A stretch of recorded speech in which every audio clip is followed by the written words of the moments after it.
Sí, amigos, y estamos aquí, Norman y yo, comentando justamente en la pausa sobre el efecto de todos estos medicamentos en el cerebro humano, que no está diseñado para recibir toda esa mezcolanza de químicos que unos son psicoactivos, otros son de distinta naturaleza, que de una manera u otra van a afectar el buen funcionamiento. Oye, la persona que usa un analgésico está anestesiando todo el sistema. Está bloqueando el cerebro. Exacto, tú estás aliviando el síntoma o el dolor, pero también se están afectando tus capacidades cognitivas y tus capacidades para reaccionar en unos momentos. Y dice perceptiva. Aquí, mire, señor director, en la lámina número 7, dice ahí, tomar analgésicos opiáceos, como el Oxycontin, junto con otros medicamentos determinados que afectan el cerebro. Oye, fíjate que lo están diciendo, que afectan el cerebro, incluyendo las benzodiazepinas, tranquilizantes como el Valium y el Xanax. Oye, ¿cuánta gente usa Valium y Xanax? Todo el mundo. Es particularmente preocupante debido al aumento del riesgo de muerte, explicaron los investigadores. El aumento que observamos en estos datos podría reflejar la creciente disposición de los adultos mayores a buscar y aceptar medicamentos para las afecciones de salud mental, pero también es preocupante debido a los riesgos de combinar esos fármacos, señaló el autor del estudio, el doctor Donovan Moss, psiquiatra geriátrico en el Centro Médico Académico de la Universidad de Michigan en Ann Arbor. O sea que dice, otro hallazgo preocupante en la próxima lámina fue que casi la mitad de las personas mayores que tomaban esas combinaciones de medicamentos no contaban con un diagnóstico formal de una afección de salud mental, insomnio o afección de dolor. Pero la tuvieron. Los 3 tipos principales de problemas para los que típicamente se recetan estos fármacos. O sea, que aún así los estaban tomando.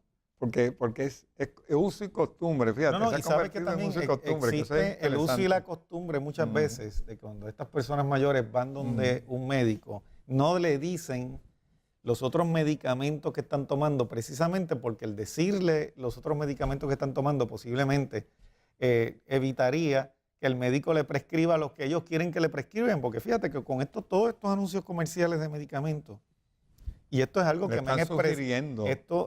me han expresado muchos profesionales de salud. Nosotros tenemos amistades que son médicos y nos dicen, mira, es preocupante el hecho de que la persona, el paciente viene a pedirnos el medicamento que había anunciado en la televisión y muchas veces nos vemos obligados a prescribirle medicamentos. Entonces nos ocultan la información sobre otros medicamentos que están tomando, que es algo que no debe suceder ahora con el asunto del récord electrónico. Se supone que con el récord electrónico cada médico tenga acceso a todos los medicamentos que está tomando esa persona, pero todavía con todo eso sigue ocurriendo, sin contar los analgésicos y otros tratamientos que la gente incurre, que compran over the counter, sin prescripción médica, o que se pasan unas personas de unos a otros, o que por el apuro o la necesidad de seguir movilizando pacientes en la oficina, el médico no se percató de que el paciente estaba tomando esos medicamentos. Y fíjate que la combinación dice ahí que puede ser letal. Y está publicado en la edición del 13 de febrero de este año de la revista Journal of the American Medical Association Internal Medicine. Es una revista de información para los médicos. Esto no es una revista de información para los pacientes, es para los profesionales de salud. Y dice, ¿estarán recibiendo los médicos este insumo? Óyeme, dice, esperamos que las directrices más recientes para las recetas de los adultos mayores animen a los proveedores y a los pacientes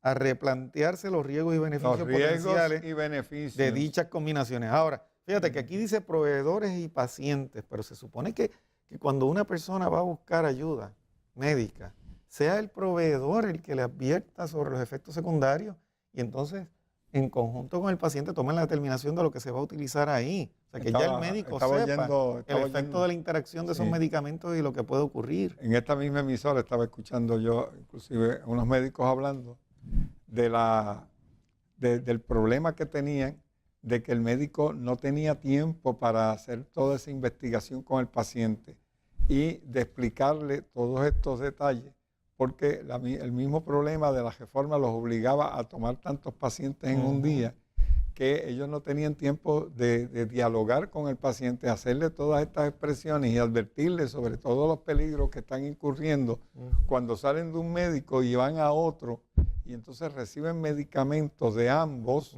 o a veces son 2 y a veces son 3, porque a veces hay que ir al renal, a veces hay que ir al gastroenterólogo, al endocrinólogo y al cardiólogo, y todo esto le crea una ansiedad, podemos decir que es una ansiedad medicamentosa al paciente que tiene que lidiar con todos esos medicamentos que cada uno de ellos lo da, y muchos de ellos no tienen en cuenta lo que les recetó el otro, y el mismo paciente, como tú señalaste, no se atreve a decirlo.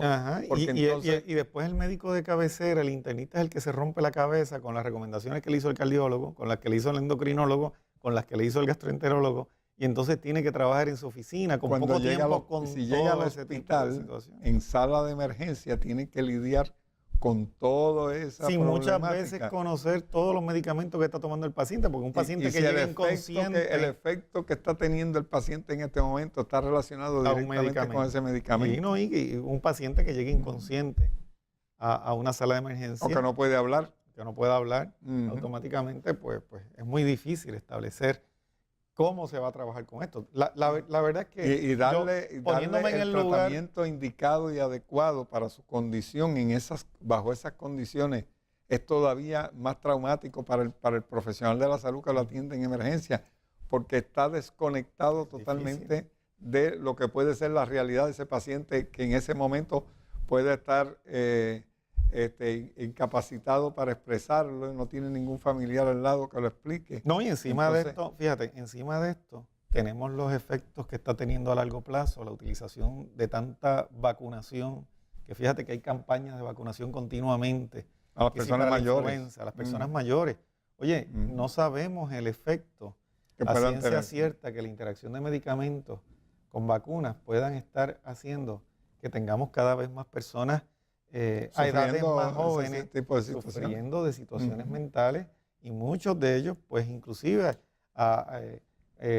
acercándosele más de la cuenta la muerte debido a la interacción de todo ese químico en el cuerpo, que muchas veces lo que está produciendo son bombas de tiempo. Déjame decirte, yo tengo que yo empatizo con los médicos que tienen que trabajar en una sala de emergencia con pacientes. De verdad, es difícil ponerse en el lugar de ellos cuando tienen que trabajar son víctimas también de las circunstancias. Cuando tienen que bregar con todo este tipo de situaciones, porque de verdad que tiene que ser difícil.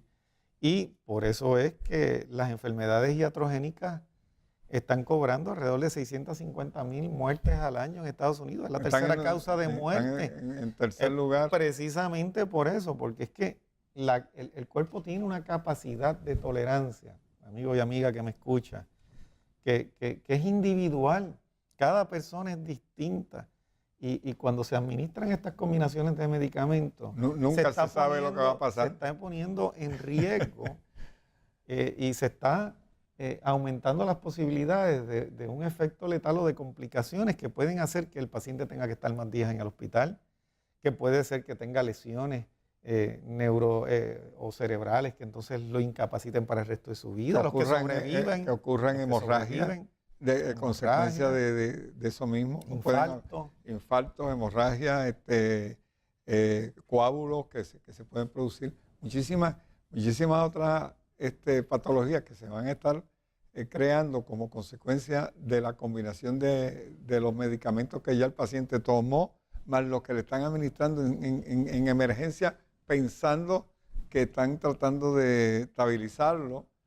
Y por eso, fíjate, por eso a veces en las salas de emergencia vemos que hasta que no se determine exactamente cuál es la condición del paciente, se limitan a estabilizarlo con un suero de líquido, ¿verdad?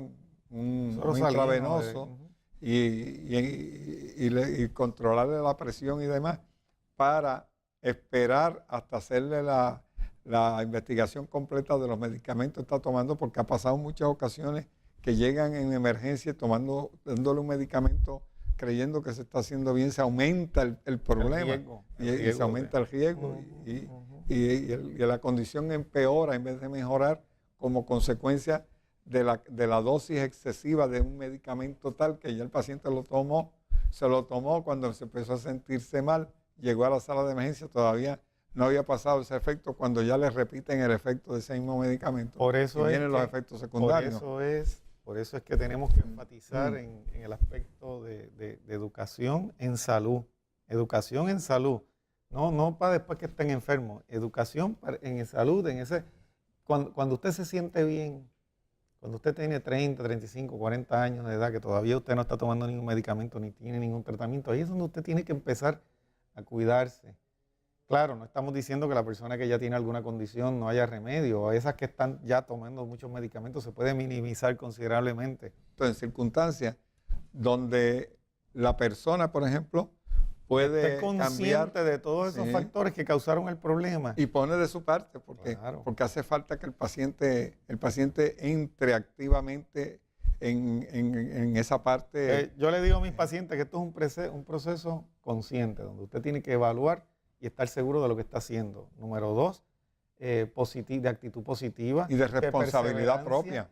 De armonía con las leyes de la naturaleza, de fe en el creador y sostenedor de la vida. O sea que hay unos factores que son sumamente importantes que hay que tenerlos presentes para poder salir a flote y librarnos de todas las consecuencias que ya estamos viendo óyeme, hace quizás 15 o 20 años atrás no se hacía este tipo de publicación ni se aceptaba el daño que estaban causando. Eso se le escondía a la gente, hablando claro. Pero ya nada queda oculto. Toda esa información se le escondía a los pacientes. Ahora se está publicando porque ya el impacto negativo de todo esto es tan grande que necesita divulgarse y se necesita factores educativos para ver si los médicos entran en esa fase de educación que nosotros hace tiempo que hemos entrado, que compartimos con ustedes y que es la clave de este programa precisamente. Alternativa Natural. Alternativa Natural es el único programa de su tipo en el mundo donde ustedes pueden escuchar todas estas cosas desde ese punto de vista